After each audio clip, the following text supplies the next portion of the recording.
યોહાનની સુવાર્તા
ઈશ્વર હું છું પાપી, થયો છું દૂર કરતી.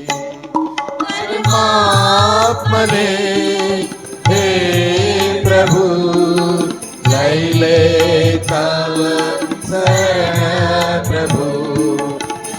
માફ મને હે પ્રભુ, લઈ લે તવ શરણ પ્રભુ. માફી આપ મને પ્રભુ, શુદ્ધ કરે પાપ દિહે વિભુ. માફી આપ મને પ્રભુ, શુદ્ધ કરે પાપ દિહે વિભુ. શુદ્ધ કર પાપ દિહે વિભુ.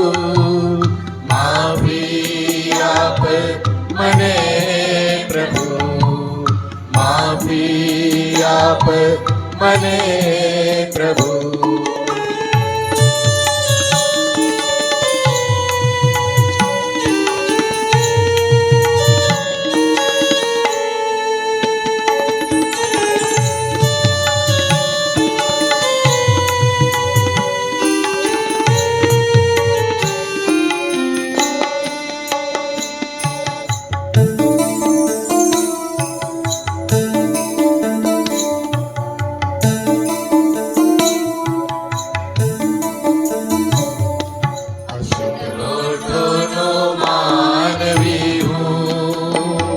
દેવાલોક સાથ રહું છું. અશુભોટોનો માનવી હું, દેવાલોક સાથ રહું છું. મને દૂર કર દેવાલોકથી, લઈ લે તુજે શરણ હેતથી. મને દૂર કર દેવાલોકથી, લઈ લે તુજે શરણ હેતથી. માફી આપ મને પ્રભુ, શુદ્ધ કરે પાપ દિહે વિભુ. માફી આપ મને પ્રભુ, શુદ્ધ કરે પાપ દિહે વિભુ. શુદ્ધ કર પાપ દિહે વિભુ. માફી આપ મને પ્રભુ, માફી આપ મને હે પ્રભુ.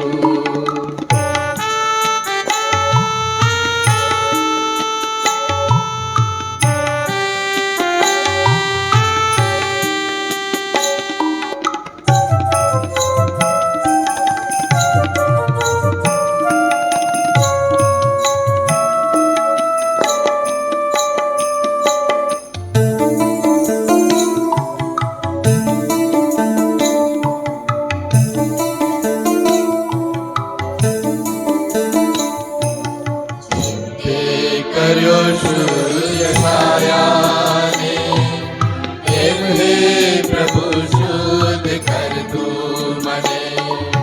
જેમ તે કર્યો સૂર્ય છાયાને, એમ હે પ્રભુ શુદ્ધ કર તું મને. કે જઈને સંદેશ હું બીજાને, તારની વાત કહું બધાને. કે જઈને સંદેશ કહું બીજાને, તારની વાત કહું બધાને. માફી આપ મને પ્રભુ, શુદ્ધ કરે પાપ દિહે વિભુ. માફી આપ મને પ્રભુ, શુદ્ધ કરે પાપ દિહે વિભુ. શુદ્ધ કર પાપ દિહે વિભુ. માફી આપ મને હે પ્રભુ, માફી આપ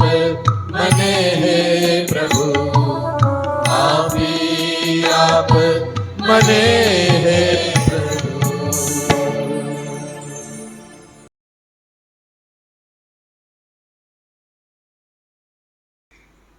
પ્રાર્થના કરીએ. પવિત્ર પવિત્ર પવિત્ર અમારા કૃપાળુ પરમેશ્વર પિતા, અમારા સર્જનહાર, જે સતત અમારી પર પ્રેમ કરે છે, કદી એમને તજી દેતા નથી, જે સંકટને સમયે હાજર હજુર મદદગાર છે, જે અમે માગીએ કે કલ્પીએ તે કરતાં વિશેષ આપનાર પરમેશ્વર છે. જેમ યશા કહે છે, અમે હાંક મારીએ તે પહેલાં ઉત્તર આપનાર અમારા પરમેશ્વર, ફરી એકવાર તમારો આભાર માનીએ છીએ આજની આ ભક્તિ સભાને માટે. આજથી 2000 વર્ષ પહેલાં યોહાન 3:16ની પરિપૂર્ણતાને માટે અમારા માટે પ્રભુ ઈસુ ખ્રિસ્તના બલિદાન મારફતે તારણ અને અનંત જીવનની યોજનાને સફળ કરવાને માટે, અમે પાપની ગર્તામાં હતા ત્યારે અમને બચાવવાને માટે તમે જે ઉદ્ધાર કર્યો તેને માટે તમને ધન્યવાદ આપતા ફરી એકવાર એ વચનોને યાદ કરતા, એ વચનોનું મનન કરવાને માટે અમે જઈ રહ્યા છીએ, ત્યારે તમારી કૃપા અમે યાચીએ છીએ. વચન સમજવાને માટે તમારું જ્ઞાન ડાપણ અમને આપો. ને વિશેષ કરીને આજની આ શુભ શુક્રવારની ભક્તિ સભામાં જ્યારે પ્રભુની મેજના ભાગીદાર થવા જઈ રહ્યા છે, ત્યારે વચનના પ્રકાશમાં સંપૂર્ણ તૈયારી અને સ્વાર્પણ સાથે આ મેજના ભાગીદાર બનવાને અમારી સહાય તથા મદદ કરો. વધસ્તંભ અમારા જીવનનું સેન્ટર પોઈન્ટ બને અને એની આસપાસ અમારા જીવનો વૃદ્ધિ પામે, અને એમ કરતાં અમે પહાડ પર વસાવેલ નગર સમાન જીવન જીવી શકીએ તે દિશામાં અમે તમારી સહાય માગીએ છીએ. આ સ્થળ અને અમારી જાતોને તમારા હાથમાં સોંપીએ છીએ. તમામ વિક્ષેપકારક બાબતોને ઈસુના નામમાં અમે રદ બાતલ કરીએ છીએ. તમે બોલો અને પછી અમે આજે સાંભળીએ. એ તમારી સ્વર્ગીય દૈવી વાણીને સાંભળીને એને અનુસરવા, જીવનમાં સાર્થક કરવા પ્રથમ મને તેમજ તમારા લોકને પણ સહાય કરો. તમારા હાથમાં સ્થળને અમારી જાતોને સોંપતા પ્રાર્થના અમારા મધ્યસ્થ સારનાર પ્રભુ ઈસુ ખ્રિસ્તને લીધે તમે સાંભળી છે માટે આભાર માનીએ છીએ. આમેન. Hallelujah, hallelujah, hallelujah. ફરી એકવાર આ સમયને માટે આપણે ઈશ્વરને ધન્યવાદ પાઠવીએ છીએ. પ્રભુ એની ઈચ્છા અને યોજનામાં આ ખાસ ભક્તિ સભામાં, જેને આપણે શુભ શુક્રવાર કહીએ છીએ, એમાં આપણને દોરી લાવ્યા. એ પ્રભુની ઈચ્છા અને યોજનાને માટે પ્રભુને ધન્યવાદ પાઠવીએ છીએ. આપ સર્વને પણ હું ધન્યવાદ પાઠવું છું કે પ્રભુ પરના પ્રેમે કરીને આ ભક્તિ સભામાં ભાગરૂપ થવાને માટે તમે ત્યાં આગળ ઉપસ્થિત છો. થોડો સમય આપણે મનન કરીશું અને ત્યારબાદ પ્રભુની મેજના ભાગીદાર બનવા જઈ રહ્યા છે, ત્યારે વધસ્તંભને ધ્યાનમાં રાખતા, ઈસુએ એના પર જે શિક્ષા સહન કરી એને ધ્યાનમાં રાખતા કેટલીક બાબતો વિશે વિચાર કરીએ અને શા માટે ઈસુએ આમ કર્યું તે દિશામાં પણ આગળ વધીએ. અને જે મેજ છે એ મેજ મારા તમારા માટે શું લઈ આવે છે એને આપણે પ્રભુના વચનને આધારે થોડો સમય સમજવા માગીએ છીએ. ગઈકાલે જેમ આપણે જોઈ ગયા 3 મહત્વની ઘટના, ગેત્સેમાની વાડીનું ક્લાઇમેક્સ, યહૂદા ઇસ્કારિયોત દ્વારા પ્રભુ ઈસુ ખ્રિસ્તને પકડાવી દેવામાં આવે છે, અને પછી એ ઘટનાક્રમ રાત્રે આગળ વધ્યો. યહૂદી કેલેન્ડર પ્રમાણે, યહૂદી સમયપત્રક પ્રમાણે આજે સવારે 9 વાગે ઈસુને વધસ્તંભે જડી દેવામાં આવ્યા. આ દિવસે 2000 વર્ષ પહેલાં સવારે 9 વાગે ઈસુને વધસ્તંભે જડી દેવામાં આવ્યા, અને બપોરે 3 વાગે ઈસુએ પોતાનો પ્રાણ ઈશ્વર પિતાના હાથમાં સોંપ્યો. ખૂબ જ લાંબી સમય ગાળો કે જ્યાં ઈસુ યાતના સહન કરે છે, વધસ્તંભ પરની 7 વાણીને ઉચ્ચારે છે અને દેવે આપેલા કાર્યને અક્ષરશ જાણે કે પરિપૂર્ણ કરવામાં આવે છે.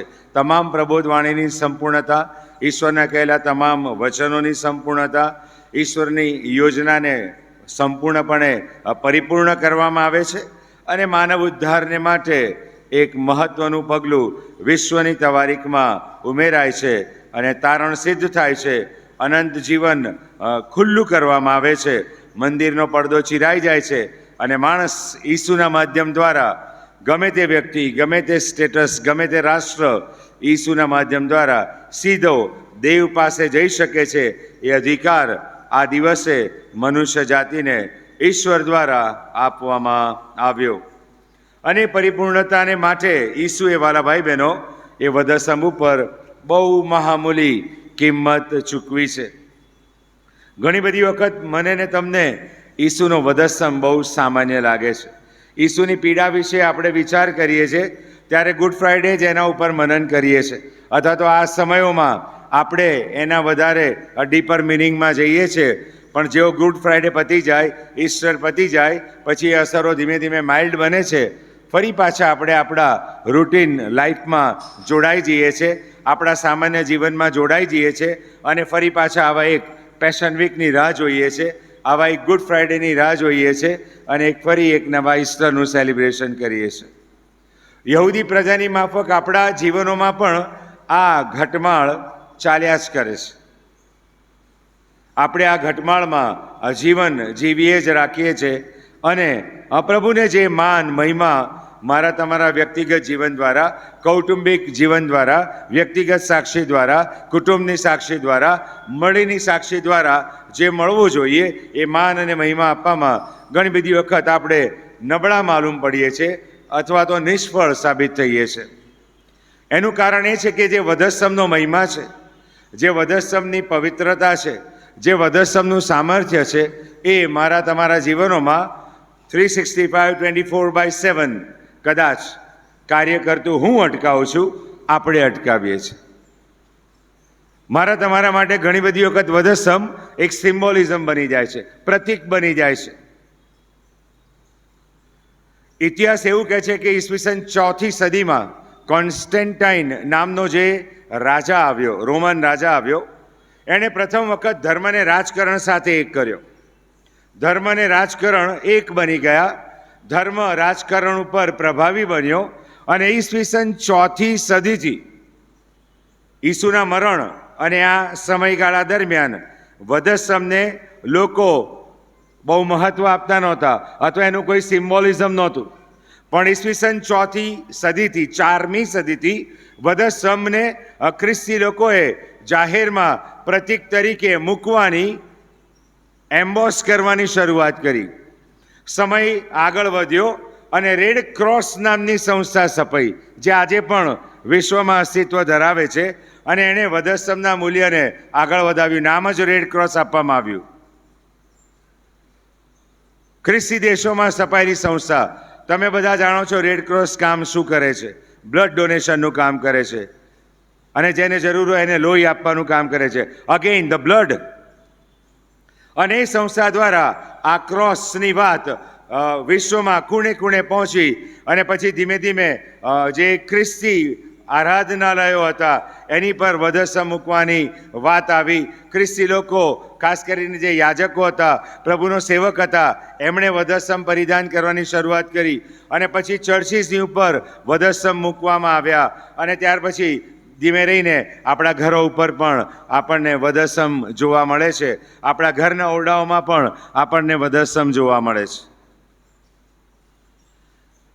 ઘણી બધી વખત એવું થાય છે કે આપણે જ્યારે વસ્તુનો સવિશેષ ઉપયોગ કરીએ છીએ એને સામાન્ય બનાવી દઈએ છીએ. Church is the symbol of highest sanctity and sacrifice. વધસ્તંભ સર્વોચ્ચ પવિત્રતા અને સર્વોચ્ચ બલિદાનનું પ્રતીક છે, જેના ઉપર મારા તમારા તારણહાર પ્રભુ ઈસુ ખ્રિસ્તને બલિદાન તરીકે અર્પિત કરી દેવામાં આવ્યા. He was sacrificed. He did not died. વધસ્તંભ ઉપર તમે આજે બપોરે આપણે બેસીશું, 7 વાણીનો અભ્યાસ કરીશું. પ્રભુ ઈસુ ખ્રિસ્તનું મૃત્યુ થયું, આપણે એવું સામાન્ય સ્વીકારીએ છીએ. But it was not the death, it was the plan of the God, કે પ્રભુ ઈસુ ખ્રિસ્તે આ પ્રક્રિયામાંથી પસાર થવું પડે. It was not the death like a common man. જેમ સામાન્ય માણસ મરી જાય છે એમ ઈસુનું મરણ નથી થયું. તમે વાણી સાંભળજો, હું તારા હાથમાં મારો આત્મા સોંપું છું. ફૂલ કોન્શિયસનેસ. છેલ્લા સમયમાં એ ગણતરીની સેકન્ડોમાં પણ ઈસુ પાસે સભાનતા હતી. ઈશ્વરી યોજનાને પરિપૂર્ણ કરવાની માટેની જે આખી યોજના હતી એને પૂર્ણ કરવાની માટેની સતર્કતા હતી. એન્ડ પ્રભુ પોતે સભાનપણે પોતાના આ મોર્ટલ મર્ત્ય શરીર છે એમાં પ્રાણને દેવના હાથમાં સોંપે છે, કારણ કે જીવન અને મરણ ઉપર આપણા ઈશ્વરને અધિકાર છે.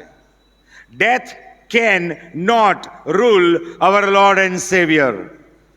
મરણનો અધિકાર ઈસુ પર કદી ના હોઈ શકે, કારણ કે બાઇબલ બહુ સ્પષ્ટ કહે છે કે મરણ તથા જીવન ઉપર અધિકાર માત્ર અને માત્ર ઈસુને છે. જે ઈસુના અધિકાર હેઠળ મરણ હોય એ મરણ ઈસુ પર અધિકાર કઈ રીતે દાખવી શકે? એ બાબત સમજવી જરૂરી છે. ક્રાઇસ્ટ ડાઈડ માનીએ છે, but it was gods plan કે આખી પ્રોસેસમાંથી ઈસુ પસાર થાય અને મરણની આખી પ્રક્રિયા અને ઈસુનું ઈસ્ટરના દિવસે પુનરુત્થાન એ મરણના ડંખને રદ કરવા માટેની એક આખી પ્રોસેસ હતી. માટે માલાખી પ્રબોધક લખે છે, અરે મરણ તારો જય ક્યાં, મરણ તારો ડંખ ક્યાં?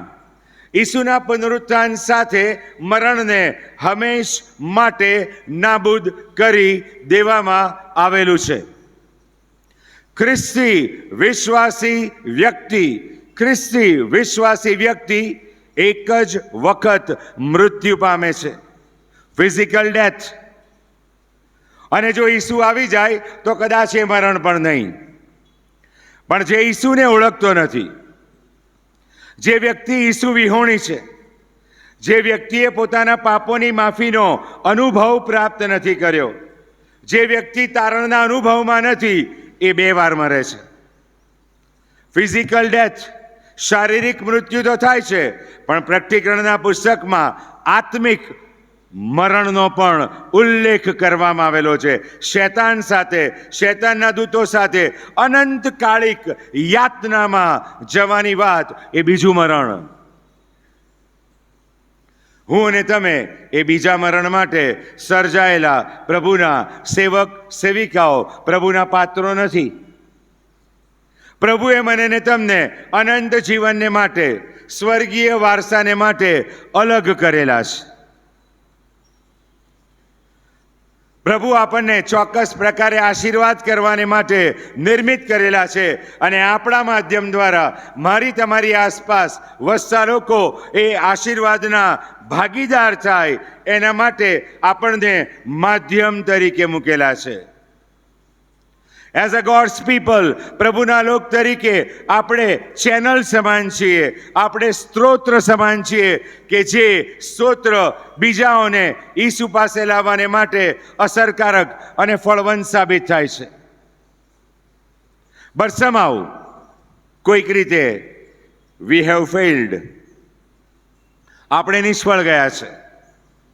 આપણા કુટુંબને, આપણી આસપાસ વસતા લોકોને, આપણા મિત્રોને, આપણા સ્નેહીજનોને ઈસુની પાસે અસરકારક રીતે લાવવામાં અને એ માર્ગમાં આગળ વધારવામાં, કારણ કે હું ઈસુ સાથે યોગ્ય જીવન જીવતો નથી, હું ઈસુના એ નિકટના સંબંધમાં નથી, હું એ ઈસુમાં નથી, અને માટે હું બીજાઓને માટે સાક્ષ્યરૂપ બની શકતો નથી. આજે શુભ શુક્રવારે પ્રભુની મેજના આપણે ભાગીદાર બનવા જઈ રહ્યા છે, ત્યારે પ્રભુ બહુ સ્પષ્ટ કહે છે કે આપણે ઈસુ સાથેના સંબંધમાં પુનઃસ્થાપિત થઈએ, સીધું કરી લઈએ. પ્રકટીકરણના પુસ્તકના 2 અધ્યાયમાં એફેસસની મંડળીમાં બહુ સૂચક રીતે મારે તમારે માટે એક વાક્ય લખવામાં આવેલું છે, તે તારા પ્રથમના પ્રેમનો ત્યાગ કર્યો છે. હું વિશ્વાસથી માનું છું, રાજકોટ મંડળીના સભાસદો, પ્રભુના લોકો જેઓ અહીંયા બેઠેલા છે, એમણે પ્રભુ ઈસુ ખ્રિસ્તના પ્રેમનો ચોક્કસપણે અનુભવ કરેલો છે. એવો વિશ્વાસ હું માનું છું. પણ જે ઘડીએ તમે ઈસુના પ્રેમનો અનુભવ કર્યો, જે દિવસે તમે પ્રભુ ઈસુ ખ્રિસ્તને તમારું જીવન સોંપ્યું, જે ઘડીએ પ્રભુ ઈસુ ખ્રિસ્તનો અધિકાર તમારા જીવનોમાં દાખલ થયો, જે ઘડીએ દેવના પવિત્ર આત્માએ તમારા હૃદયને, તમારા જીવનને ભરવાની શરૂઆત કરી, એ દિવસની શરૂઆત અને આજે આપણું જીવન ક્યાં છે? શું એ આત્મિક જીવનનો ગ્રાફ સતત વૃદ્ધિ પામતો રહ્યો છે કે એમાં ચઢાવ ઉતાર, ઝિગઝેગ, આડાઅવળા પાસા આવીને ઊભા રહી ગયા? શું એ મારું તમારું આત્મિક જીવન સતત વૃદ્ધિના પથ ઉપર આગળ વધ્યું છે? આજે આપણે હજુ આગળ વધી રહ્યા છીએ. માટે એફેસસની મંડળીને લગતા યોહાન બહુ ગજબ વાત લખે છે. માટે તું જ્યાંથી પડ્યો છે ત્યાંથી ઊભો થા, પસ્તાવ કર અને પ્રથમના જેવા કામ કર. God is calling today. આપણા જીવનોને પ્રસ્થાપિત કરીએ. કોઈ સંજોગ એવો નથી કે જે ઈસુ કરતાં મોટો હોય. આપણે ઘણીવાર કરીએ છીએ ને, ગીતમાં વાર ગાતું હશે, યેસુ નામ સબસે ઊંચા નામ. આપણી સમસ્યાનું નામ છે, આપણા રોગોનું નામ છે, આપણા પ્રશ્નોનું નામ છે, અરે આપણું પોતાનું નામ છે. એ બધા નામ કરતાં ઊંચું નામ કોનું છે? ઈસુનું. દેવે એ નામ આપ્યું છે. અને જ્યારે ઈસુને આપણે નિહાળીએ છીએ, આપણા પરિક્ષેપ્યના નહીં પણ બાઇબલના પરિક્ષેપ્યમાં ઈસુને નિહાળીએ. ઘણી બધી વખત પહેલા દિવસે આ નોન ક્રિશ્ચન સંગતમાં પ્રભુએ જે વાત બતાવી તમારી સાથે શેર કરું. તમારી સમસ્યા ઈસુ કરતાં મોટી નથી, તમારી માંદગી ઈસુ કરતાં મોટી નથી, તમારા પ્રશ્નો ઈસુ કરતાં મોટા નથી. પણ હું ને તમે આપણી સમસ્યાને ડાયનાસોર બનાવી દઈએ છીએ. પણ એ સમસ્યાની પેલે પાર એ વધસ્તંભને આપણે નિહાળી શકતા નથી. એ ઈસુને હું ને તમે નિહાળી શકતા નથી, જેની પાસે સામર્થ્ય છે, તમામ રોગ પર જેને અધિકાર છે, તમામ સમસ્યાનું જેની પાસે સમાધાન છે, તમામ પ્રશ્નોનું જેની પાસે નિરાકરણ છે. એ ઈસુને આપણે જોવામાં નિષ્ફળ જઈએ છીએ. માટે હતાશા, નિરાશા અને ઘણી બધી નકારાત્મકતાથી આપણા જીવનો ભરાઈ જાય છે અને આપણે બેકસ્લાઇડ થઈ જઈએ છીએ વિશ્વાસમાં, આત્મિક જીવનમાં. ઈસુ પાસે આવવું, ઈસુ પાસે થોભવું જરૂરી છે. ગઈકાલ રાત્રિ ઘટમાળ ચાલુ થઈ. ઈસુને આન્નાસ કાયાફાસ પાસે લઈ જવામાં આવ્યા. પ્લાન તો ડ્રો કરેલો જ હતો. યહૂદા ઇન્સ્ટ્રુમેન્ટલ સાબિત થયો. કાયાફાસ અને આન્નાસ પાસે લઈ જવામાં આવ્યા. ઈસુ પર બ્લાસ્ફેમી, ખોટો દેવવચન ઉચ્ચારવાનો આરોપ હતો. પોતે દેવ દીકરો છે એ એમને દુર્ભાષણ લાગ્યું.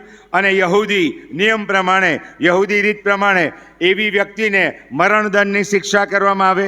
પણ મરણદંડની જોગવાઈ એ સમયે યહૂદી લોકો રોમન સલ્તનતના અધિકાર હેઠળ હતા. માટે એ લોકો ફાંસીની સજા કરી શકે એવી જોગવાઈ યહૂદી પ્રજા પાસે નહોતી. માટે એ લોકો ક્યાં ગયા? પિલાત પાસે ગયા. બાઇબલમાં પિલાતનું નામ આવે છે. પિલાત પણ એક બહુ મોટી વાત મને ને તમને જણાવે. જો કે અત્યારે આપણે એ દિશામાં વિચારવા માંગતા નથી.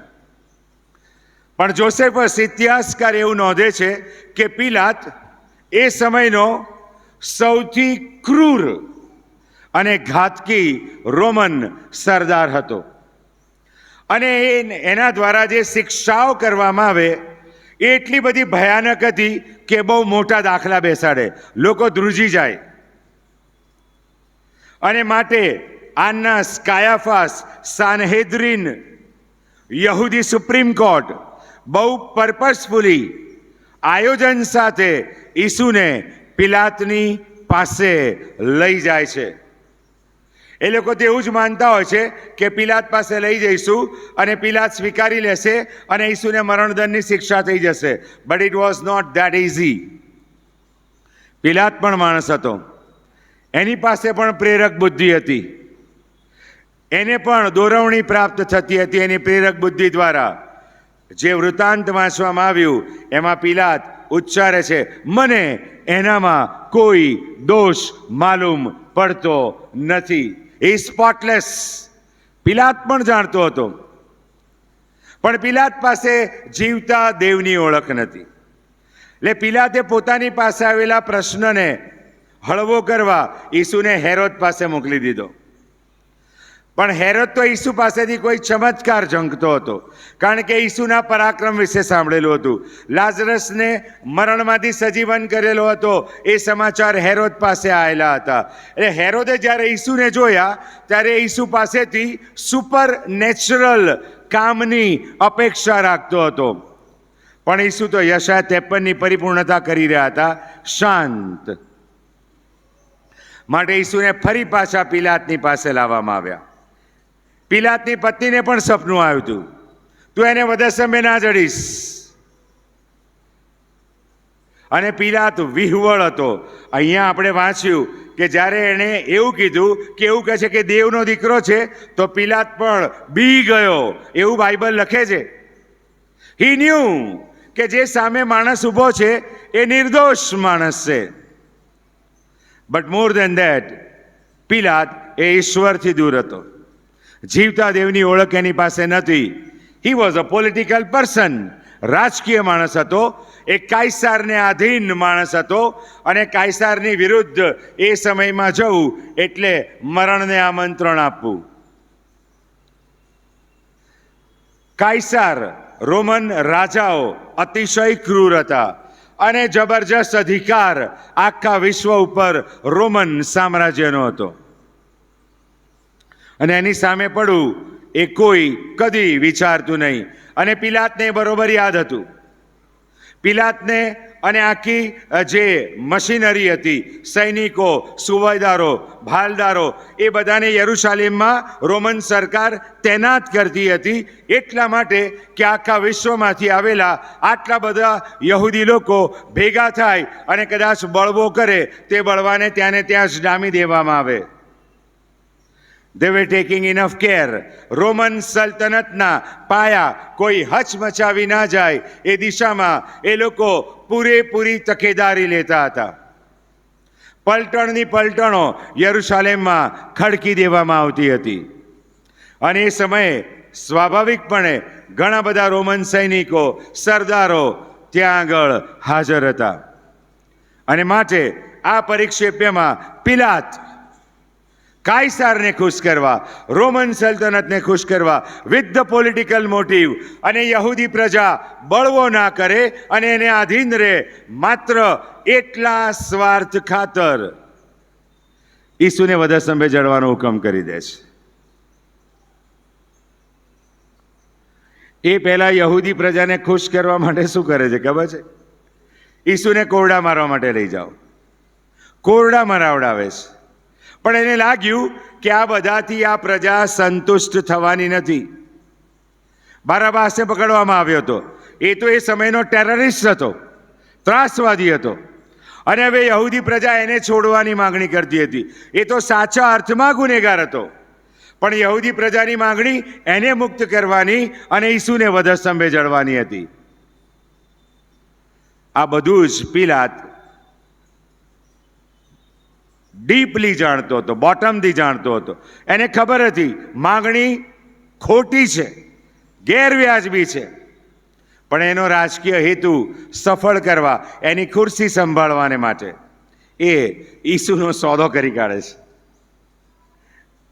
પેલા યહૂદાએ તો કર્યો જ કર્યો સોદો, પણ પિલાત પણ એનું સ્થાન, એનો મોભો, એની સરકાર, કાયસારની જે મહત્તા હતી એ બધું જ ધ્યાનમાં રાખીને એને જાળવવાને માટે એ પણ ઈસુનું ટ્રેડિંગ કરી કાઢે છે અને ઈસુને વધસ્તંભે જડવાને માટે મોકલી આપવામાં આવે છે. જાણીએ અજાણીએ પિલાત, યહૂદી પ્રજા, શિષ્યો, સૈનિકો, સરદારો, ભાલદારો, એ સમયના બધા લોકો, ઈસુનું કુટુંબ ઈશ્વરની યોજનાને પરિપૂર્ણતા તરફ આગળ લઈ જઈ રહ્યા હતા. અને વધસ્તંભ પર એનું ક્લાઇમેક્સ આવે છે. આપણે ઈસુનું ચિત્ર જોઈએ છે, માથા પર કાંટાનો તાજ. એ પહેલાં ગેત્સેમાની વાડીમાં આપણે વાંચ્યું હશે, તમે પણ વાંચ્યું હશે, તમે પણ મનન કરેલું હશે કે ઈસુનો પરસેવો લોહી જેવો થઈને પડ્યો. આપણને પ્રશ્ન થાય, આવું થતું હશે? શૈતાન ઘણી વાર ટકોરા મારે, અરે આ હોતું હશે, તારો પરસેવો કદી લોહી ન થયો? પ્રભુ ઈસુ ખ્રિસ્તનું કષ્ટ એટલી બધી પરાકાષ્ઠાએ ચાલ્યું ગયું, એને હેમોડેફ્રેટિસ કહેવામાં આવે છે, કે કપાળ પરની જે નસો છે, અંદરની બારીક રક્તવાહિનીઓ છે, એ સ્ટ્રેસમાં ક્રેક થઈ જાય, બ્લીડ થવા લાગે, અને પ્રસ્વેદ ગ્રંથિ સાથે એ આંતરિક લોહી બળી જાય, અને ઈસુનો પરસેવો લોહીની જેમ ટપકી રહ્યો હતો. વાસ્તવિક હતું. પ્રભુ ઈસુ ખ્રિસ્તે મનુષ્ય દેહમાં જે યાતના સહન કરી છે, એવી કોઈ યાતના મનુષ્ય તવારીખમાં આજે કે ભૂતકાળમાં કે હવે પછી કોઈ સહન કરવાનું નથી. It is the climax. મનુષ્ય તવારીખની યાતનાની વેઠવાની ઈસુ પરાકાષ્ઠા છે. વધસ્તંભ ઉપર જ્યારે માણસને લટકાવવામાં આવે ને, ત્યારે ઘણીવાર 7 દિવસ પછી એ માણસ લટકેલો જ રહે અને મૃત્યુ ના પામે. એટલે રોમન સૈનિકો શું કરે ખબર છે? એના ઢીંચણ તોડી નાખે, પગ પર ફટકો મારે, ઢીંચણ તૂટી જાય એટલે પગનો આધાર ચાલ્યો જાય, અને આખું શરીર 2 હાથથી લટકી જાય, એટલે આપણું જે ડાયાફ્રામ છે, પાંસળીનું માળખું છે, એ ઉપર ખેંચાય, શ્વાસ બંધ થઈ જાય, હૃદય ફુગ્ગાની જેમ ફૂલી જાય અને અંદર ફાટી જાય, માણસ મરી જાય. હોરિબલ. અને પછી એ લાશ ત્યાં લટકતી રહે, અને ગીધ અને કાગડા એ મૃતદેહને કોચી ખાય. વધસ્તંભની શિક્ષા એ વિશ્વની સૌથી ક્રૂર શિક્ષા હતી. આજે તો કદાચ મરણદંડને દુનિયાએ રદ કરી કાઢ્યું છે, પણ એક્સ્ટ્રીમિટી આવે, પરાકાષ્ઠા આવે, ત્યારે અમેરિકામાં ઇલેક્ટ્રિકલ ચેર છે, 25,000 વોલ્ટ, બેસાડે, ક્લિપ કરે, એક જ સ્વિચ પાડીને ઓન કરે, વાત પૂરી. એ પછી ગિલોટીન આવ્યું, માણસને બ્લેડની નીચે સુવાડવામાં આવે, ખેંચવામાં આવે, અને મોટી મસ્ત બ્લેડ પડે, ડોકું કપાઈને છૂટું, 1 સેકન્ડ.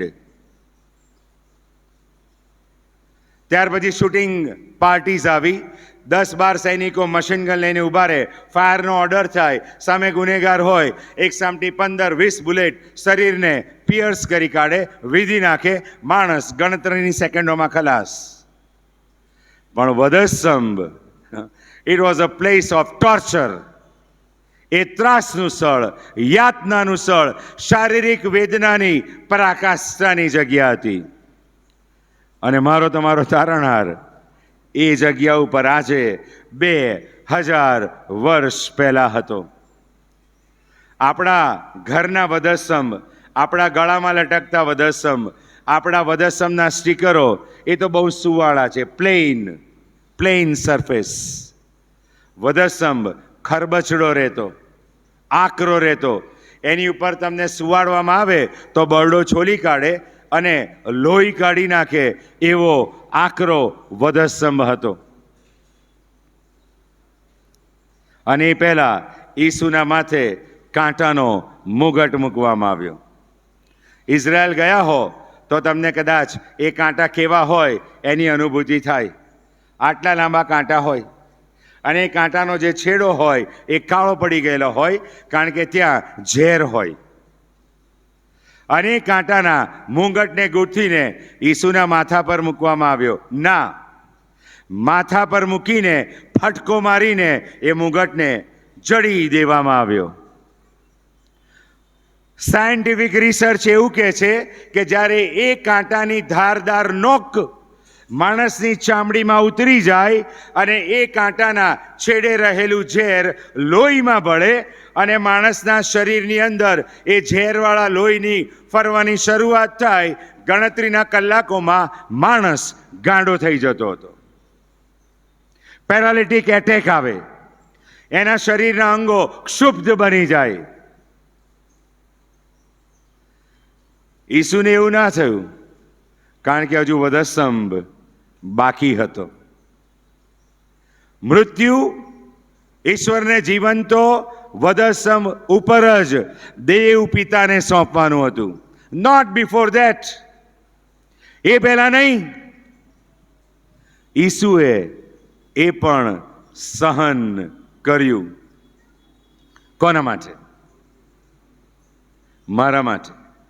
અહીંયા બેઠેલી પ્રત્યેક વ્યક્તિના પાપોના ઉદ્ધારને માટે.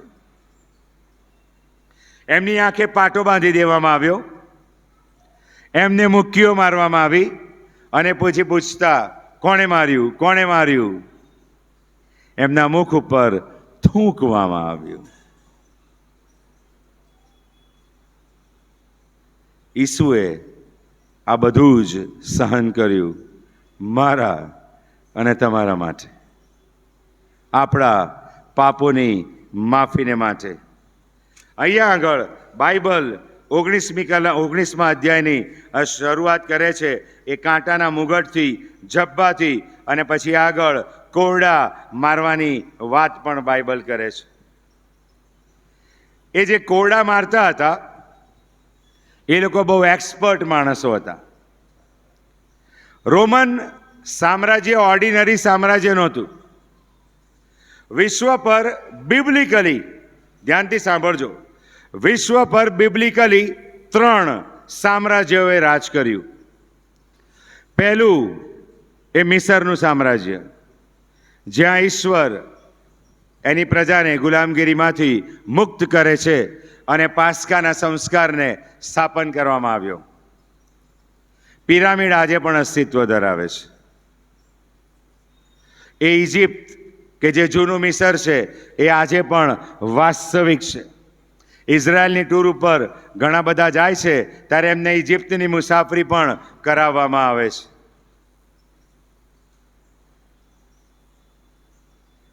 એ મિસરે રાજ કર્યું, એ ફારૂને રાજ કર્યું. મિસર એટલે જગત. ત્યાર પછી જે સામ્રાજ્ય આવ્યું પૃથ્વી પર, જેણે 3/4 વર્લ્ડ ઉપર સત્તા ચલાવી, that was Babylonian Empire, નેબુખાદનેસ્સાર. 3/4 દુનિયા નેબુખાદનેસ્સાર રાજાની હકુમત હેઠળ હતી. આજે આધુનિક વિશ્વની 7 અજાયબીઓ છે, એવી રીતે પ્રાચીન વિશ્વની પણ 7 અજાયબીઓ હતી. એ નેબુખાદનેસ્સાર રાજાના સમયમાં હતી. એની કેટલીક રાણીઓ એવી હતી કે જેનાથી ગરમી સહન થતી નથી. એ સમયમાં એણે એવી વ્યવસ્થા, એવા મહેલો બનાવ્યા હતા કે ત્યાં ઠંડક કાયમ ટકી રહે. Not an ordinary king, not an ordinary king. એણે સુલેમાનના મંદિરનો ધ્વંસ કર્યો. પાત્રો લૂંટી લેવામાં આવ્યા. પરમ પવિત્ર સ્થાનને રફે દફે કરી નાખ્યું. દાનિયેલ નાનકડો હતો, યુવાન હતો, ગુલામગીરીમાં ગયો. એઝરા, નહેમ્યા એ સમયે ગુલામગીરીમાં ગયા. શાદ્રાક, મેશાક, અબેદનગો એ સમયે ગુલામગીરીમાં ગયા. એ બેબિલોનિયન એમ્પાયરે દુનિયા પર ગજબ રાજ કર્યું. And then came the third one, Roman Empire. આખા વિશ્વ પર સૌથી વધારે લાંબુ જો સામ્રાજ્ય કોઈએ ભોગવ્યું હોય તો that is Roman Empire. દુનિયાના કોઈ પણ દેશનો તમે કાયદો લો તો એ કાયદાના મૂળમાં રોમન કાયદો છે. આજકાલ આપણા લગ્નોમાં જે બફેટ લંચ અથવા તો ડિનરની વ્યવસ્થા છે, ઊભા ઊભા ખાવાની વ્યવસ્થા, રોમનો 1500 વર્ષ પહેલા એ સિસ્ટમમાં હતા. આજકાલ જે કપડાની ફેશન છે એ રોમન સામ્રાજ્યની રિપીટ થઈ રહી છે. Terrible hold of the Roman empire. અને એ રોમન એમ્પાયરના સમયમાં ઈસુને વધસ્તંભે જડી દેવામાં આવ્યા. ઇતિહાસ પણ આ તવારીખનો સાક્ષી છે. ઈસુનું વધસ્તંભ કોઈ કાલ્પનિક વાર્તા નથી. ઈસુનું વધસ્તંભે ચડાવવું કોઈ ઇમેજિનેશન નથી. ઇટ ઇઝ ગ્રાઉન્ડ રિયાલિટી, નરી વાસ્તવિકતા છે.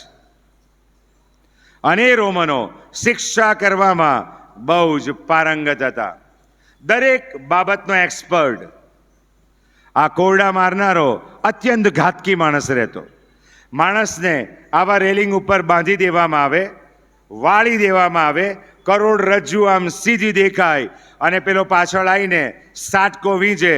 ચામડાની ઝીણી દોરી હોય, પટ્ટીઓ હોય, એના આગળના ભાગે લોખંડની કરચો, ધારદાર પથ્થરોને જડી દેવામાં આવેલા હોય, અને પેલો બહુ જ બખૂબીથી એક ચાપકો વીંજે અને ફટકો કમર ઉપર પડે, બરડા ઉપર પડે, એ બધી જ પટ્ટીઓ શરીર ઉપર વીંટળાઈ જાય, અને પેલો એક જ ઝાટકા સાથે એને ફરી પાછી પોતાની તરફ ખેંચે. જ્યાં વીંટળાયેલું હોય ત્યાંથી માંસના નાના નાના ટુકડા ઉડીને એના મોઢા ઉપર પડે અને લોહીને એના મોઢા પરથી લૂછે. હોરિબલ. રોમન ઇતિહાસ કે જે બીજે કે ત્રીજે ફટકે જે ગુનેગાર હોય એની જે સ્પાઇન હોય એ ક્રેક થઈ જાય અને ત્યાં ને ત્યાં જ મૃત્યુ પામે. ઈસુએ આવા કોરડા સહન કર્યા, જીવતા રહીને.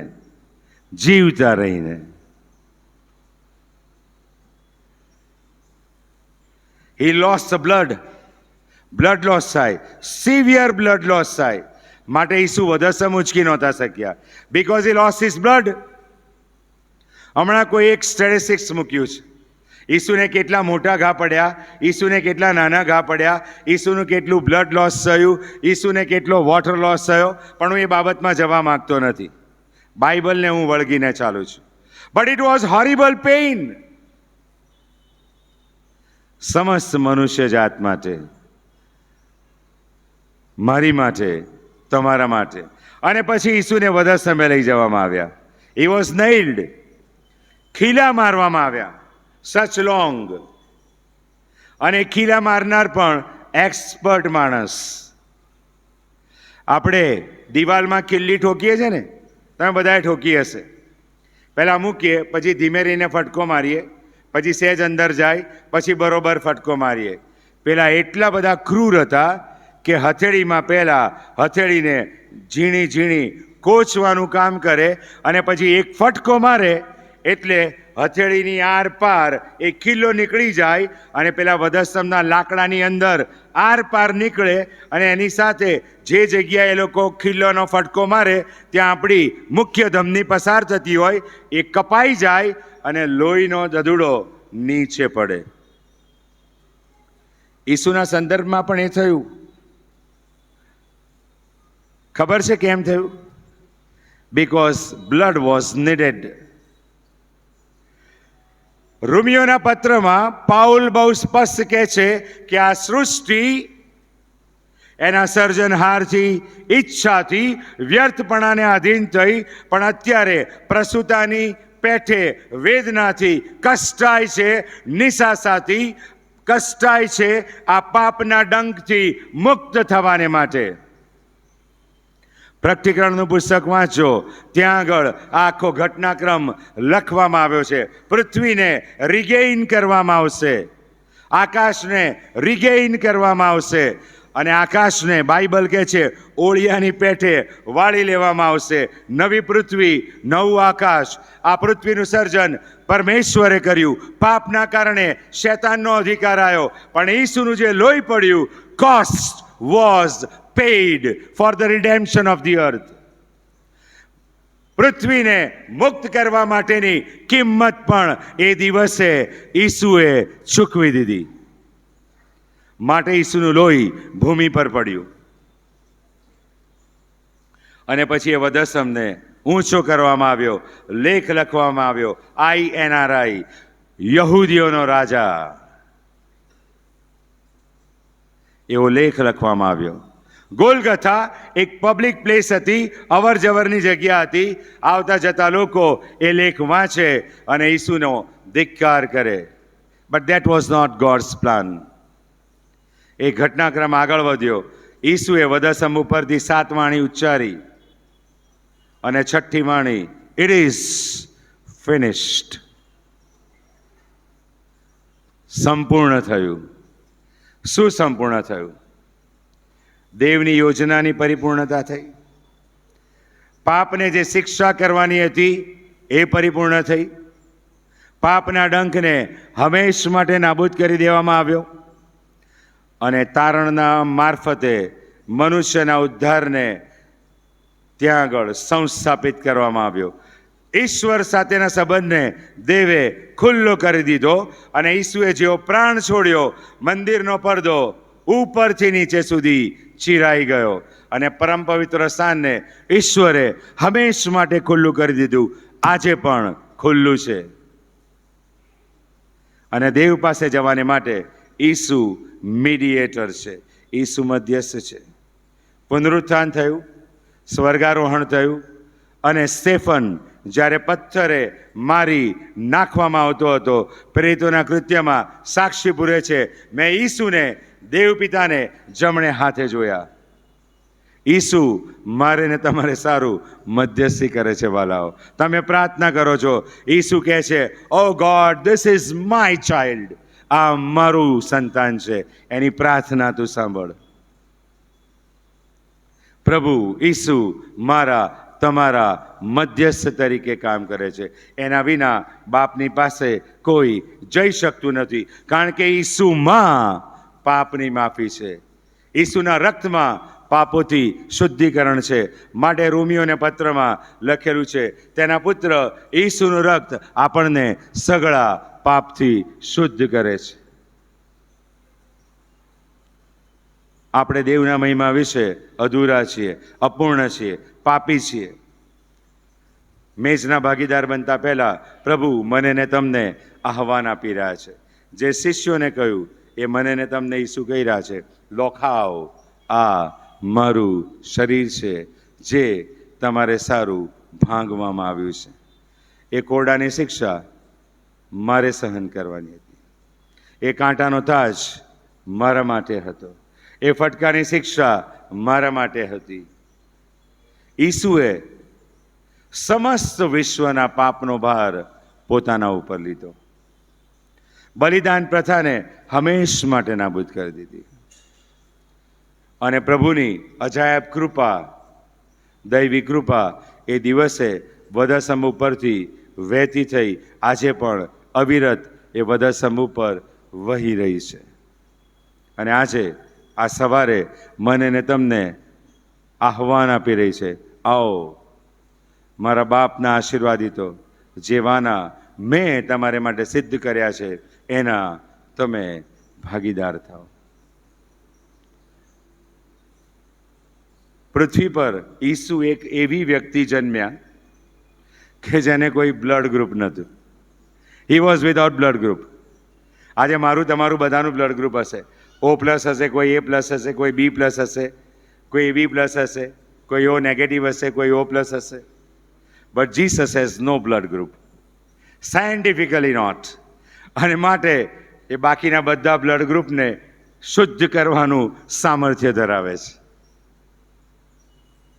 ઈસુના લોહીમાં જય છે, ઈસુના લોહીમાં શુદ્ધિકરણ છે, ઈસુના લોહીમાં પાપોની માફી છે અને ઈસુના લોહીમાં મળતી પાપોની માફી મને ને તમને અનંત જીવન, સ્વર્ગીય સંગતના ભાગીદાર બનાવે છે. આપણા જીવનો વિશે વિચાર કરીએ, ક્યાં છીએ એની તપાસ કરીએ. પ્રભુ આહવાન આપી રહ્યા છે, મારી પાસે આવો, ઓ વૈતૃ કરનારાઓ તથા ભારથી લદાયેલાઓ, તમે સગળા મારી પાસે આવો, હું તમને વિસામો આપીશ. મારી ઝૂંસરી સહેલ છે. પાપની ઝૂંસરી વાળા ભાઈ બહેનો બહુ ભારે છે, બહુ ભારે છે. છેલ્લી એક વાત કહીને હું પૂરું કરીશ. યાત્રાકારી પુસ્તક જો તમે વાંચ્યું હોય તો જ્હોન બનિયન સાહેબ એક બહુ ગજબ વાત કરે છે. I was travelling by a car. એક માણસ કારમાં મુસાફરી કરી રહ્યો હતો અને એણે જોયું કે રસ્તા ઉપર એક માણસ ચાલી રહ્યો છે. એની કમર ઉપર, એના ખભા ઉપર બહુ મોટો બોજ છે. એની જે બેગ છે એણે ખભા ઉપર લટકાવેલી છે. એટલો બધો બોજ કે બરોબર ચાલી શકતો નથી. અને પેલા માણસને તો મારે આને લિફ્ટ આપવી જોઈએ.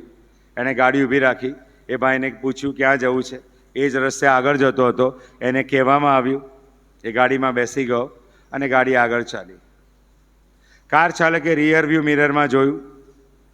તે માણસ અનકમ્ફર્ટેબલ હતો. બેઠેલો માણસ અનકમ્ફર્ટેબલ હતો, મુશ્કેલી અનુભવતો હતો.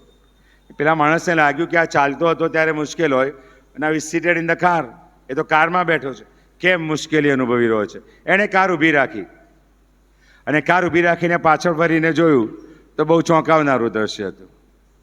પેલા ભાઈએ એનો બોજો તો હજુ ખભે જ પકડી રાખ્યો હતો. આપણી પણ પરિસ્થિતિ એવી જ છે. આપણા બોજ, આપણા પાપ ઈસુની પાસે લાવીને મૂકી દો. ખાલી થાવ તો દેવ તમને ભરશે. ઈસુનો પહેલો ચમત્કાર કયો ચમત્કાર હતો? કાના ગામમાં દ્રાક્ષારસ. બરોબર કે નહીં? ઈસુએ ચાકરોને શું કહ્યું? કુંડા ખાલી કરો. કુંડા પહેલા શું કરો? ખાલી કરો. આ કુંડા આજે ખાલી કરીએ. પાપથી ખાલી થાવ. દેવ પવિત્ર આત્માથી એ હૃદયરૂપી કુંડાને આજે ભરવાને માટે મને અને તમને આહવાન આપી રહ્યા છે. પ્રાર્થના કરીએ. જીવતા પ્રભુ, ફરી એકવાર તમારા પુત્ર પ્રભુ ઈસુ ખ્રિસ્તના એ અજાયબ પવિત્ર છુટકારાદાયક બલિદાનને માટે આભાર માનીએ છીએ કે જે બલિદાનને લીધે આજે અમને તમારી ઓળખ પ્રાપ્ત થઈ છે, અમને તમારું નામ પ્રાપ્ત થયું છે, અમને પાપોની માફીનો અનુભવ છે અને અમારા માટે અનંત જીવન રાખી મૂકવામાં આવેલું છે. એ બાબતને યાદ કરતા, એ ઈસુના મરણને યાદ કરતા, ઈસુના આપેલા આદેશ પ્રમાણે જ્યારે અમે આ મેચના ભાગીદાર બનવા જઈ રહ્યા છે એ અગાઉ અમે અમારી જાતોનું તમને જીવતું, પવિત્ર અને પસંદ પડે એવું અર્પણ કરીએ છીએ. પ્રભુ, અમારા એ અર્પણનો સ્વીકાર કરો.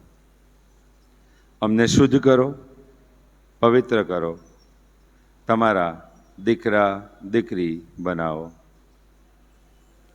એ સારું કે અમે આ મેચના ભાગીદાર બની મહિમાવંતા આ સ્થળમાંથી બહાર જઈને તમારા મહિમાનું માધ્યમ બની શકીએ.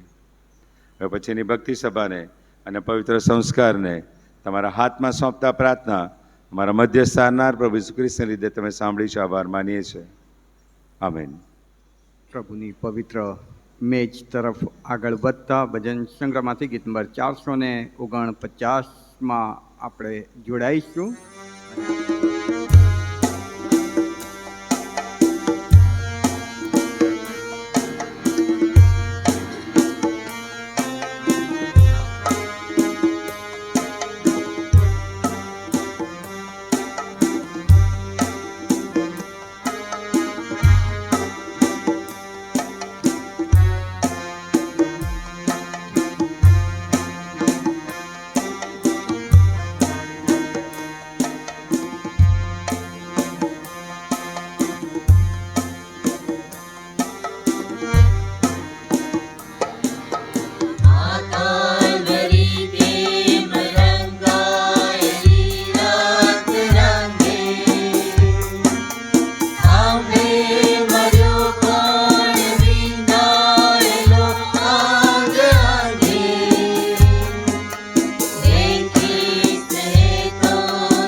વિનંતી આગળ આવશો.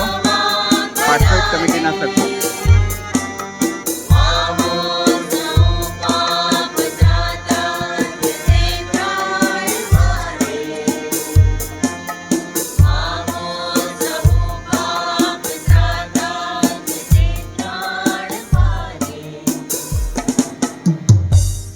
તેમ પૃથ્વી પર તમારી ઈચ્છા પૂરી થાવ. દિવસની અમારી રોટલી આજ અમને આપો. જેમ અમે અમારા ઋણીઓને માફ કરીએ છીએ તેમ તમે અમારા ઋણો અમને માફ કરો. અમને પરીક્ષણમાં ન લાવો પણ બુંડાઈથી અમારો છૂટકો કરો. કેમ કે રાજ્ય તથા પરાક્રમ તથા મહિમા સર્વકાળ સુધી તમારા જ છે. જે સર્વ શક્તિ બહાર છે કે આપણા હૃદય અને મનને ઈશ્વર અને તેના પુત્ર ઈસુ ખ્રિસ્ત દ્વારા આપણા પ્રભુના જ્ઞાનમાં સંભાળી રાખે અને સર્વશક્તિમાન ઈશ્વર પિતા, ઈશ્વર પુત્ર અને ઈશ્વર પવિત્ર આત્માનો આશીર્વાદ આપણા પર ઉતરી આવે, સદા આપણી સાથે રહે. આમેન.